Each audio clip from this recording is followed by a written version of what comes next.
Hello, everyone. Right now, we have with us Tamoghna Chowdhury, part of the Voice of the Young series. Let's listen to him. Over to you, Tamoghna.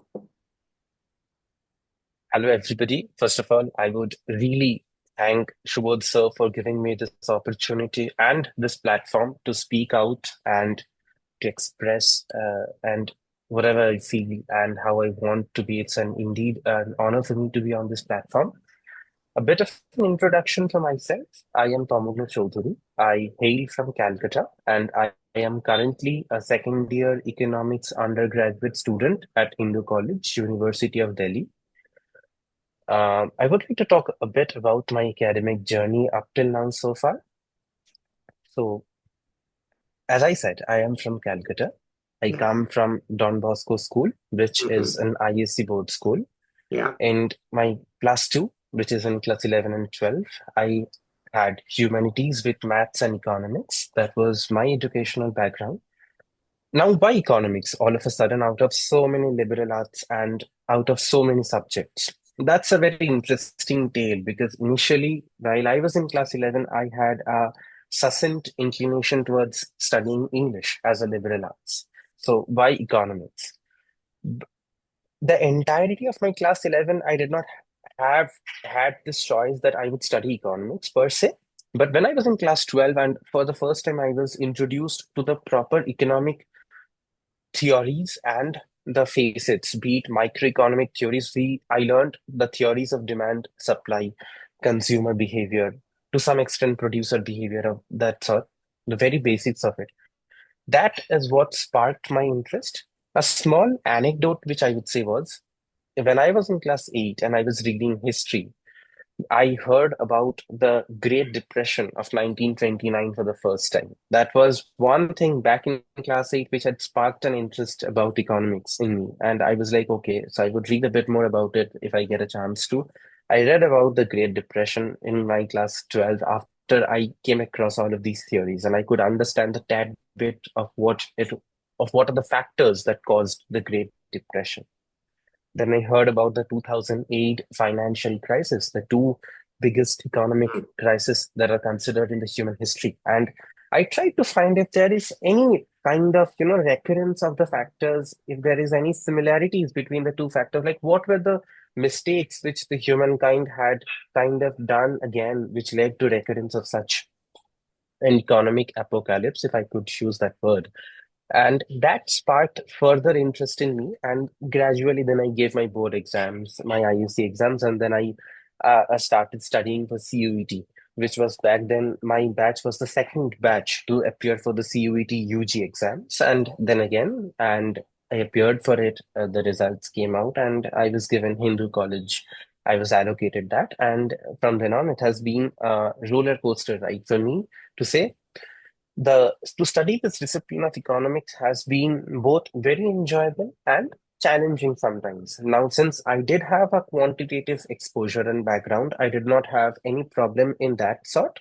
But for those of my classmates who were from a purely liberal arts background with little to no exposure, I could see them facing tad bit problems, especially because economics as a science, despite being considered a liberal science to some extent, it's very maths based. Like the foundations of economics are laid in maths. So, but what I enjoyed the most was, I love mathematics. Even though I am a humanities student, that's why I kept mathematics in my classes 11 and 12. I loved correlating the economic theories with their mathematical reasoning. So that is one thing that always kept me connected to this subject, and it keeps me connected even now. And that's how I have been so far. Uh, if I talk of my interest or the areas in within economics, which I have slowly come to realize in these 2 years of studying economics, I have been able to identify, even in a very little sense of the term, I have found myself inclining more towards studying behavioral economics. Now, as being somebody from a liberal arts background, I have had the chance to be exposed towards studying psychology to some extent, though it was not one of my proper disciplines, but I had the exposure to psychology I do outside reading. And so there I got a chance to study about human behavior in a little aspect. Since I have also read history, I have read about economic events from the past. So also this exposure to liberal arts has kind of intrigued me and has encouraged me to explore the intersections between economics and other disciplines, be it behavioral economics, be it climate economics, or migration economics. I have been very fortunate enough to have professors in my college who have encouraged me to research further and start writing about these things, and I have been able to receive the kind guidance and supervision of seniors and professors and start writing on the same. So, like to talk a little bit about writing, as I said. So I wrote a co-authored a research paper for the first time with a friend of mine. We wrote it on climate economics, and I would come to the specificities rather. So there's again this very interesting story.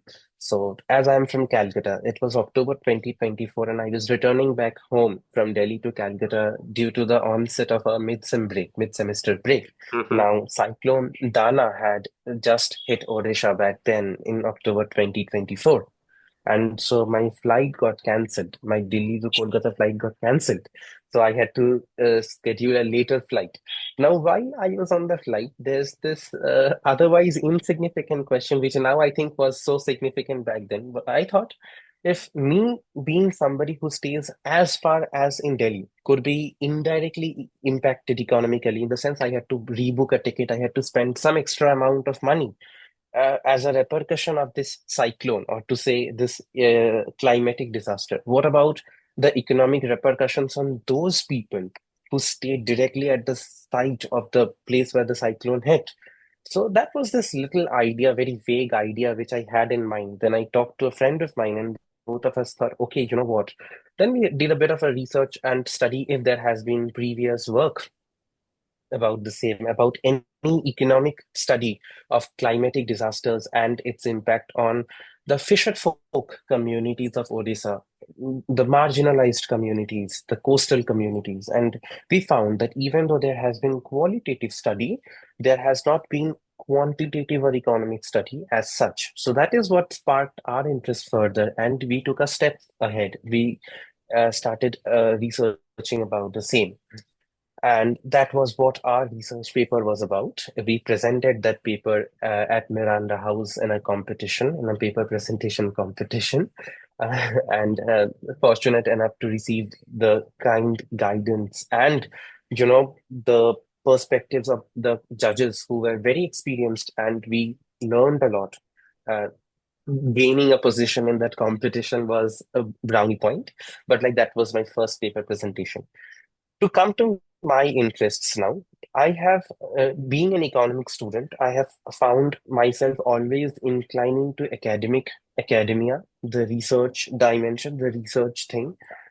Uh, it- if I say to an outsider that I'm an economic student, the most common assumption that I've seen people holding is that I would be somebody who would be very inclined to corporate and finance and other aspects which are very hardcore economics or very hardcore corporate. While I have myself found that after studying 4 semesters, after studying so many papers about economics, and even if I take into account my class 11 and 12 days, I have found myself inclining more towards academia. I have been very intrigued by the profession of teaching, by this simple act of disseminating information amongst people. This gives me joy, and to think of myself being able to contribute one day to this discipline, which is giving me so much, which is kind of helping me establish my identity in life. So that has led me to delve into academic writing, put some baby steps forward, and in the capacity of a student, maybe try and give back something to this discipline and learn so much from this discipline. So that has sparked my interest into academic writing. I am currently ongoing, and this is a lifelong process. I know this, since learning is said to have no ends. how to write, how to do research, economic research, and everything. I have been fortunate enough to have very kind professors, not just of my own college, but across colleges whom I have been able to contact or come across by the dint of competitions, college competitions or conferences, and even very supportive friends and my family who have always been there, who have supported this inclination, this nook of mine, and have said, please go ahead, go further, explore, and everything. That is something. Then there was this one more interesting thing that I would really want to talk about. So a group of friends, five of us from our class, we had kind of worked on a topic. Now, when we are in semester three, we read about Phillips curve, very important economic theory for the first time. We were exposed to it, which was propounded by A.W. Phillips, which shows the inverse relationship between inflation and unemployment rate.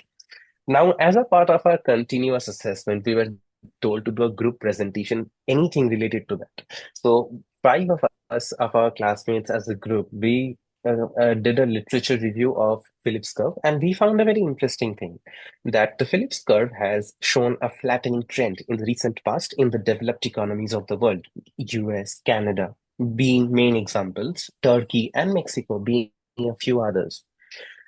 Now, what we noticed is that there was a research gap between any such study about India. What has, yes, sir. Tamoghna, not everybody Yes, knows sir. what's the Phillips curve, and not Right, everybody sir. knows what it means to be flattened. So please Right. explain that before we continue. Definitely, sir. Okay. Right, sir. Ah, Definitely. I should definitely make it very simple. yeah.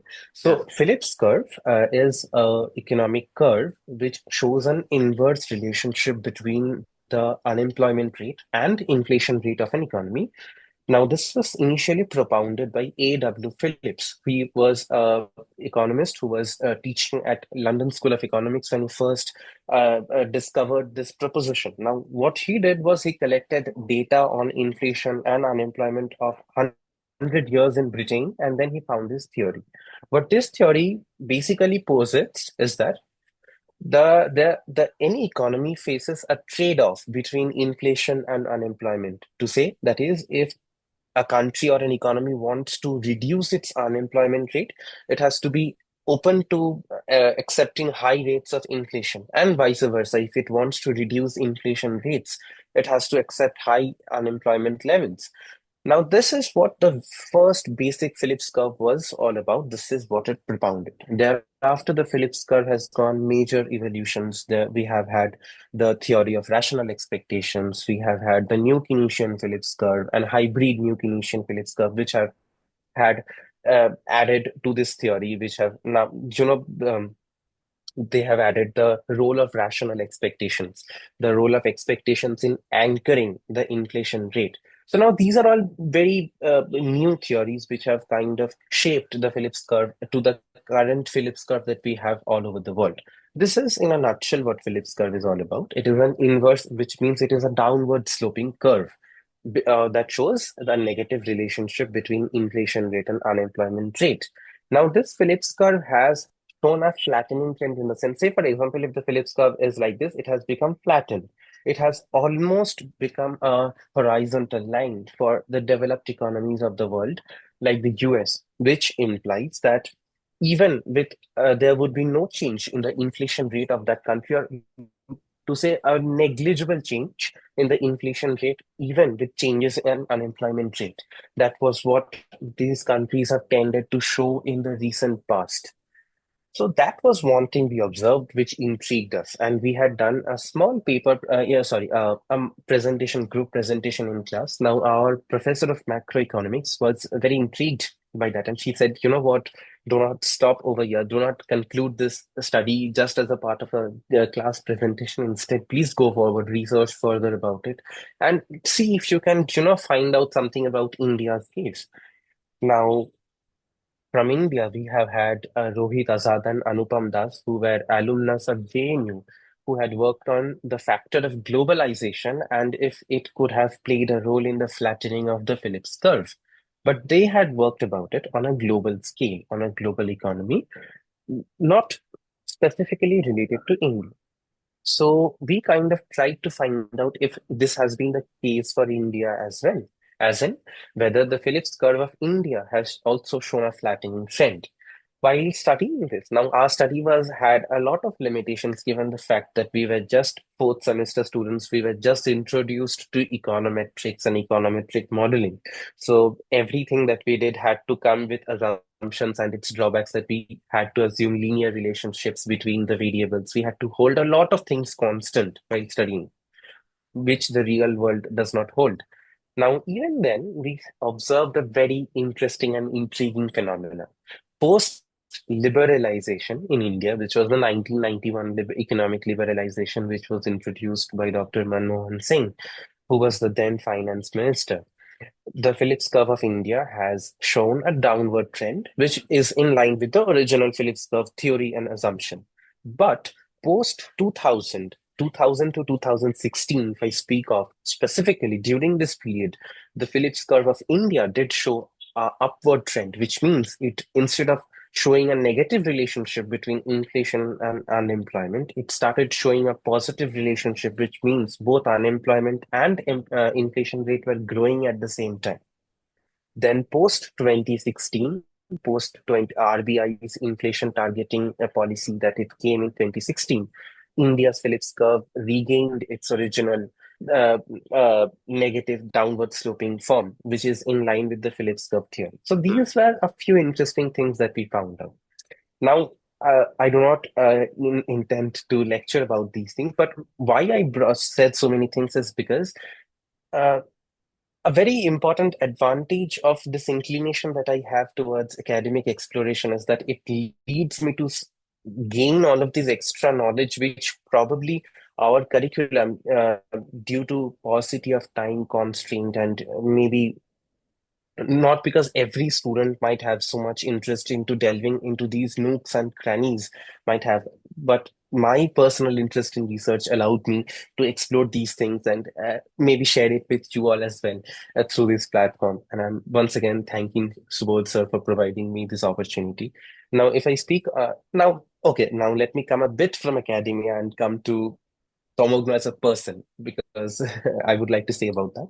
Sure. Now, as a person, I would say I'm a person who likes to have a very good friend circle. I'm somebody who likes to engage in meaningful conversations, light-hearted conversations. Besides classes in college, one can always find me, talking to friends, moving around in circles, talking about variety of things.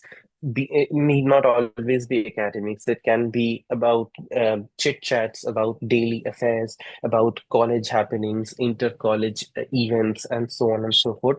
And I'm always open to making friends and having conversations, be it insightful conversations, be it conversations that take give us some relief after a hectic day. And I love listening to music. That is one thing that has drawn me so far. I think I am indebted to music for existing, because that in music has always been a very integral part of my life. And I have gained many life lessons from different types of music, be it classical music, be it contemporary music. And this is me as a person, again, besides the academic endeavors and everything. That is pretty much about me, sir. If Okay. you could, Can I give a yes, comment? You have left yes, sir, Bengal, but please. the Bengali in you has come with you. So you like your adda. Yes, sir, definitely, sir. I mean, I think it's probably coming out a bit in my accent as well, if I'm Of not very course. wrong. There Yeah. No, are so no, that is something I would say. Thank you, sir, for bringing this up. Now, so when I first came to Delhi, it was a bit difficult for me to adapt to the Delhi culture, to the North Indian culture. I would not say it was difficult in the sense that I found it unwelcoming, not at all. It was a very welcoming culture, especially Delhi University, this entire campus, be it North Campus or be it the entire this university campus, is a very welcoming, because I would say it is a metropolitan campus in the sense it has students from various demographics and probably all over India. Like you can find students from every state and every corner of India, somebody studying something or the other. But what I found a bit different was in terms of the cultural differences, the food habits to say, because as being Bengali, I am a huge connoisseur of food. I love eating. I am a foodie, and and I would say the saying that Bengalis love experimenting with culinary dishes, be it sweets, be it anything else, is 100% true. I mean I am a living proof of the same. When I came to Delhi, I had a bit of difficulty in not difficulty. I had to work towards in adapting myself to this North Indian culture, and now I have become adapted to it. But there again, there was this first time the Durga Puja came after me coming to Delhi in August 2023. It was the September October of 2023 when Durga Puja came, and I could not go back home. Yeah. Now there's this place in Delhi known as CR Park, Chittaranjan Park, if Yeah. people might know about it, which is It a is. very big Bengali community. So Right. I heard of it for the first time back then, and I Yeah. spent my Durga Puja over there, and I was very surprised. I was very intrigued to see so many Bengalis living in Delhi, and like probably I have to admit this, like people in CR Park are probably more Bengali than Bengalis living in Bengal. They uphold the Bengali culture so vibrantly. I saw that during the 4 days of Durga Puja, that Yeah. be it the way they take part in the festivities, the food, the way they welcome people. I mean, I could see so many people outside Bengalis who have come and be a part of the festivities, and I was so happy to see that.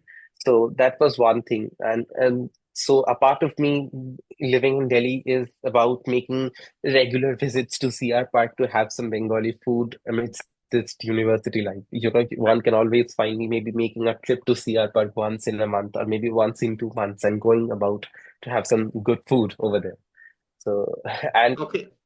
another thing about me would be I really like to uphold this Bengali identity of mine in a sense that I come from, okay, so that brings me to it. I come from the city of Chandan Nagar. It is not proper Kolkata, but it's a suburban city which is around 1.5 hours drive from Kolkata.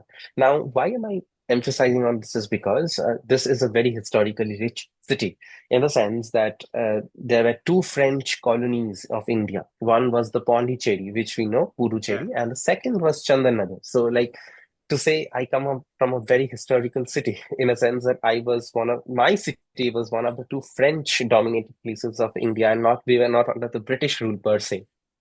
So, and my city has remnants of history. It has the French Museum, the Duplin Museum, as we call it, and a lot of French architecture here and there. So, that is something I really like to uphold and tell my friends and peers back there in Delhi about the place I come from, the small piece of history that I always carry with myself about my city. And that is pretty much sums up the Bengali in me. That is all. All right. Okay. So let me ask, there are a lot of good colleges in Kolkata. So why this Yes. decision to do CUET? Why not just try to get into Kolkata colleges? Very interesting question, sir. I mean, at one point of time, I found myself facing this question and dilemma. Given the fact that Kolkata has always been, since history, being a place, an educational hub, it has produced stalwarts and legacy in terms of educational institutions, be it Jadavpur University, be it Presidency University, be it Calcutta University, St. Xavier's College, a lot to name, maybe. But the major reason for me coming to Delhi was I had initially gotten admitted to St. Xavier's College, Kolkata, which is a part of Calcutta University. I attended classes for a week over there, and I enjoyed the place. And on the major reason why I went to Delhi was maybe what I feel is exposure. Exposure. I would clarify what I mean by exposure. Uh, First of all, the demographic that we can find amongst students in Delhi University, students coming from all nooks and corners of the country.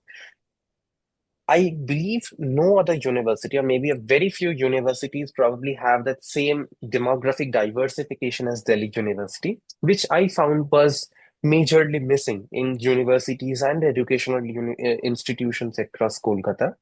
and that one exposure. And I'm very proud to say that I have immensely benefited from this demographic diversification. I have friends from almost every state, and I have learned so much about their states, their culture. It has helped me gain academic knowledge. It has helped me widen my perspectives and be more inclusive and be more accommodating of people, their background, their opinions, the way.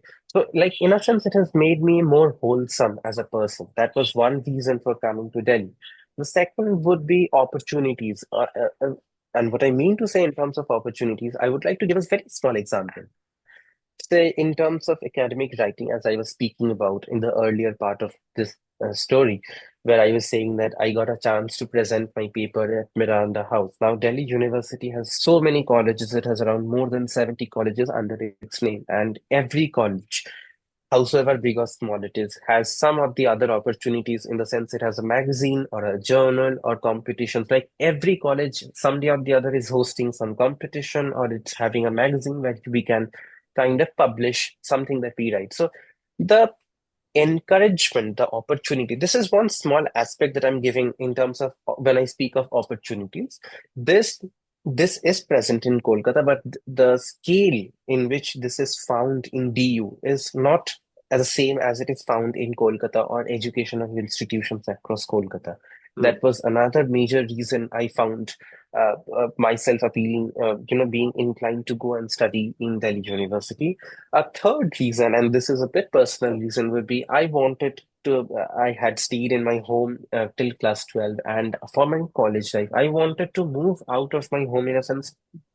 Not that I wanted to move away from my family, but I wanted to lead a life in a hostel, maybe because I had heard from seniors and even from my parents leading a life in a hostel for a few years, a life alone life, in a hostel or a PG, whatsoever it be, really teaches us a lot about being self-dependent, being efficient in a lot of day-to-day tasks, which probably I would have not otherwise been able to learn if I were living under the umbrella of my parents even now.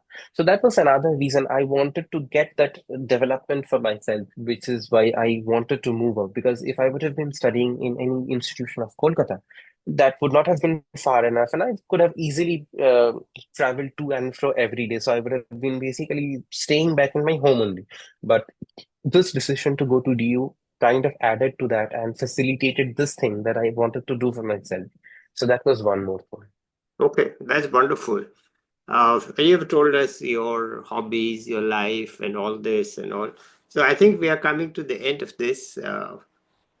So in the end, there's always the final word to the speaker. So let's have the final word from you. Uh, yes, sir. So in terms of my final word, I would really want to speak about those who are probably aspirants or who are wanting to come to Delhi University, or maybe even within Delhi University for students who are coming or wanting to take economics or who want to study economics as a discipline. I would say, never think that you are not capable of studying this discipline or that this discipline is very intimidating or this, involves numbers and data crunching. This discipline welcomes one and everybody who have a very clear mind, who are willing to understand concepts and who have a very accommodative mindset, as in always be open to learning. You can learn not just from textbooks, but even from all of your surroundings and peers. And this, I have manifested this within in my own life. I have learned Mm. much more from my surroundings, from my peers, and from day-to-day conversations than I have learned from textbooks. That is one thing. Please never step back or think that this discipline is very academically challenging. It isn't. If you are, as I always say to myself, if you love the subject loves you back. It always gives it back to you. That is one thing. Uh, the second thing would be, I would say, never stop. That this is again one more thing which I found about myself, and I would like to share with people on this platform is there's a quote that I've heard that the fear of something is greater than the thing itself, which means if we fear something, which if a fear of something stops us from doing that, maybe that the fear is greater than maybe the thing itself. So never stop exploring, always have that exploring mindset in life.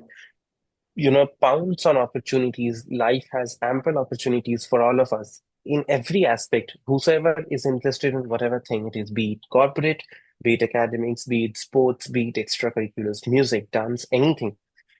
This place is a very welcoming place. It provides a platform to anybody and everybody to showcase what they have inside them. And lastly, I would really once again want to thank you, sir, for providing me this platform to speak Okay. out myself and All be right. a voice of the Wonderful. young. Okay, good. Thank you so much, Tamoghna. Let's end it here today. Don't go away. I want Right, to sir. talk to you offline. Okay. Bye, everybody. I'll be back with another young person or an expert soon. Bye.